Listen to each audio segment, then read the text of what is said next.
Bienvenidos al primer y único episodio de nuestro podcast Psicólogas. Aquí pues estoy yo, me encuentro también con Azul, Natalia y Mafer. Hablaremos de un tema bastante polémico y pues lamentablemente más común de lo que nos gustaría: la violencia de género, pero desde la perspectiva psicosocial. Azul, cuéntanos más acerca de lo que la violencia de género refiere. Muchas gracias, Avi.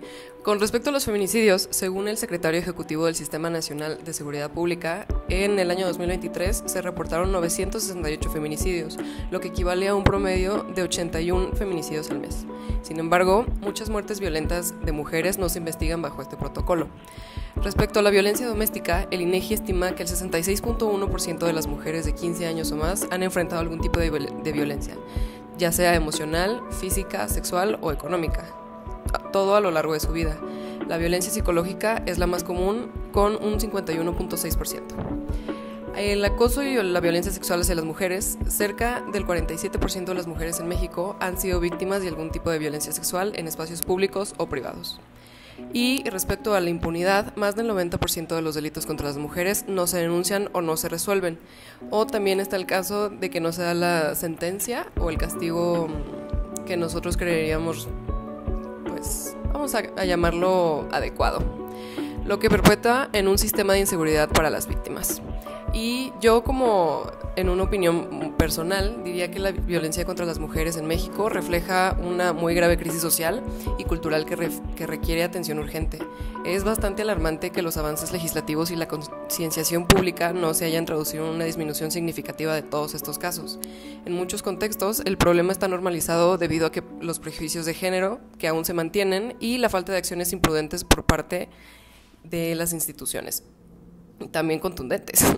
Para abordar este problema es necesario fortalecer las políticas públicas, garantizar la justicia para las víctimas y trabajar en un cambio cultural profundo que fomente el respeto y la equidad de género desde la educación básica, ya sea desde casa o en la escuela, que es lo principal. Muchas gracias. Ahora, Natalia, ¿podrías decirnos un poco más acerca de la perspectiva psicosocial? Bueno, pues desde la perspectiva psicosocial de la violencia de género, analiza cómo la violencia de género se construye en las estructuras psíquicas, sociales, económicas, políticas y jurídicas de una sociedad.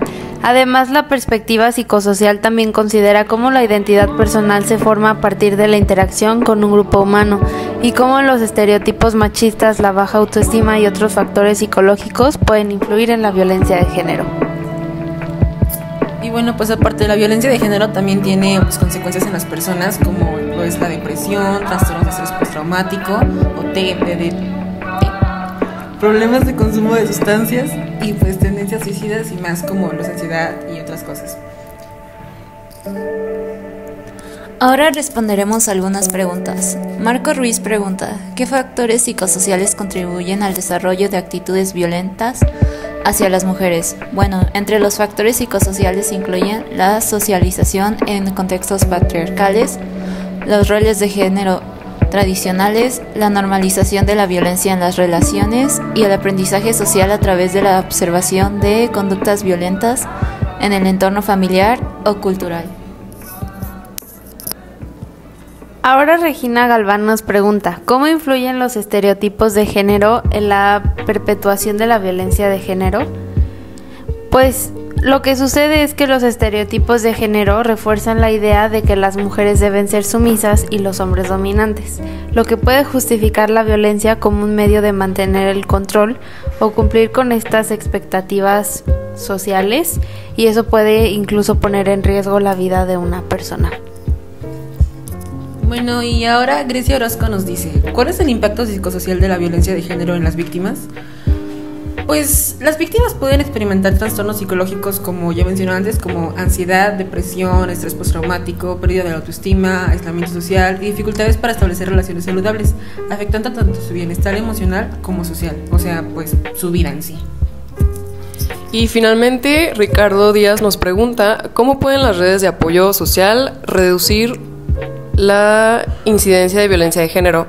Y respondemos más bien: las redes de apoyo social ofrecen recursos emocionales, económicos y legales que eventualmente fortalecen la autonomía de las víctimas, reducen su dependencia del agresor y promueven la denuncia de situaciones de violencia, contribuyendo a romper el ciclo.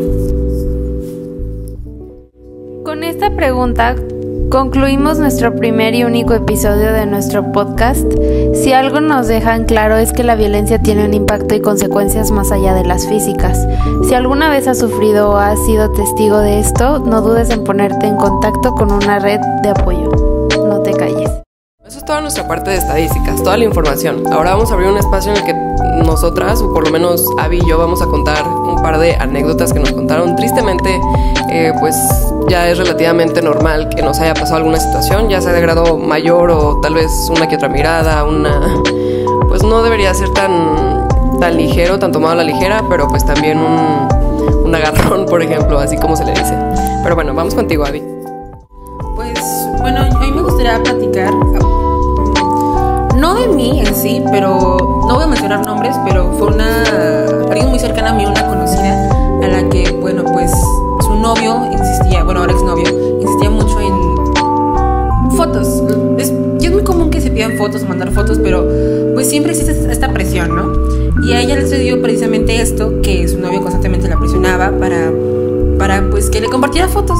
Ella se negaba rotundamente y en algún punto esta persona llegó a pues decirle cosas muy feas que la verdad no vale la pena repetir, insultos o enojarse con ella, y pues eso le bajaba mucho, bueno, le daban bajones emocionales, la autoestima, se sentía muy mal y me comentaba que la verdad es que no sabía qué hacer, si realmente ella era la que estaba mal o pues debía ceder. Y pues esto solo es un ejemplo de que realmente, como mencionamos antes en las partes de la información o de las estadísticas, afecta mucho, aunque sean palabras o algo así, en la autoestima de las personas, esta clase de violencia, porque quieras o no, o sea, agredirla verbalmente, pues ya entra en violencia en sí. Sí, está muy controversial este tema, porque yo digo que es normal pedir fotos entre parejas, pero luego sí está ese conflicto de que, ay, pero es que yo no quiero, pero porque es mi novio, tal vez, o sea, me siento obligada a enviar fotos, pero pues básicamente esto es de consentimiento. Nada más porque él quiere no tienes tú por qué mandarlas, o sea, tú también tienes tu libertad de expresión y pues no porque sea tu pareja sentimental, pues tienes que mandar fotos. Y a todo esto, ahora yo voy a contar mi anécdota que me pasó, y como mencioné en las estadísticas, varios espacios son comunes, tanto públicos como privados, y a mí me pasó en mi academia de deportes. Yo practico un deporte de contacto en el que, pues, bueno, se tiene un contacto físico bastante prolongado a veces. Las personas que no conocen de este deporte tienden a opinar que son posiciones un poco prometedoras, pero a mí me pasó con un señor, ya era un señor grande, me doblaba casi la edad, tenía unos 40 años, y esto me pasó hace poquito más de un año, casi un año más bien, y fue que él fue muy discreto, pero empezó a hacer preguntas por Instagram, porque yo terminaba casi a las 10 de la noche y a las 11 me escribía de que, ay, hiciste muy bien esta técnica y aquello, y me pasaba consejos. O sea, empezó muy discreto, pero luego empezó a hacer preguntas ya más personales, no tan personales, no íntimas, pero sí decía de que, ay, ¿cuál es tu talla de ropa? Te voy a regalar esto. Me llegó a regalar una bufanda, bueno, como una bufanda de esas que se ponen los ciclistas, y pues yo la aprecié mucho, o sea, muy en mi inocencia se la acepté, pero luego empezó a hacer preguntitas acá, y cuando lo comenté con una amiga, ella me dijo que tuviera mucho cuidado, porque ella había estado saliendo con este señor, porque ella es más grande, o sea, en esta academia somos amigos todos, entonces ella ya estaba mucho más cerca de la edad de este señor que yo, y estuvieron juntos, y el señor era muy raro porque le pedía fotos, o sea, y ella se las mandaba, ella sí en su confianza, o sea, ella sí tenía su consentimiento, y cuando no querían no se las mandaba. Pero cuando salían y tomaban fotos, por ejemplo, si él tomaba las fotos con su celular, decía que no se las quería pasar por X o Y razón. Y cuando ella tomaba las fotos, él le pedía, casi que le exigía que no las publicara. O sea, no quería que supiera que tenía novia, por alguna razón. Nunca supimos por qué. Pero aquí el caso es que en una de las conversaciones que tuvieron hablaron de mí, y decía que este señor decía que yo le caía muy bien, y pues que me apreciaba mucho y que me iba a regalar tal cosa y así. Y luego mi amiga dijo, no, pues yo también quiero mucho azul y también le quiero regalar algo, si quieren nos cooperamos. Y este señor súper posesivo le dijo de que no, yo nada más le voy a regalar algo, tú no. Y así muy, como que muy tóxico conmigo. Y luego pues al final nos enteramos que yo le gustaba. Estuvo pues sí muy, muy enfermo el tema. Y luego de ahí pues es algo que en lo que comentábamos del retroceso que tenemos en esta sociedad, sobre todo pues en México, que es que muchas personas habían notado, muchos compañeros de esta academia habían notado pues comportamientos raros, tanto pues individuales de este señor como conmigo, y pues nadie dijo nada, ya hasta que lo expulsaron, porque obviamente se lo comenté a mi profesor, o sea, esto me asustó, o sea, da mucho miedo, o sea, a pesar de saber un deporte de contacto, este señor obviamente también lo sabía, era más avanzado que yo, era más grande y era más pesado, entonces no era como que lo que yo sabía lo pudiera pues poner en acción, vamos a decirlo. Entonces, pues bueno, lo expulsaron y ahí empezó a salir toda la información. O sea, nadie se atrevía a defenderme o a comentarlo, porque no sé, no se volvió a tocar el tema, pero sí fue como que mucha decepción de mi parte hacia ellos, porque pues era menor de edad en ese tiempo. Ahorita ya tengo 18, pero en ese tiempo era menor de edad y pues es básicamente pues agresión a un menor. Entonces estuvo muy complicado, ya no se volvió a hablar del tema. Este señor lo llegué a ver en algunos torneos y pues obviamente súper pegado también. Nunca me habló, nunca le hablé, pero sí tenía como esa intención de acercarse a mí. Entonces pues es siempre esta importancia de tener cuidado y estar súper alerta de tu alrededor, porque ya nunca sabes qué puede pasar. O sea, en este caso era mi compañero, quien consideraba pues relativamente un amigo. Y pues han habido muchos casos de que es el novio, por ejemplo, el caso más reciente de una muchacha que no recuerdo bien su nombre, pero pues que su novio la agredió y casi la mata. Creo que casi, o sea, dice que tenía intención de desvivirla y pues casi la deja ciega, sigue en el hospital y así, o sea, es muy, muy heavy, muy pesado este tema.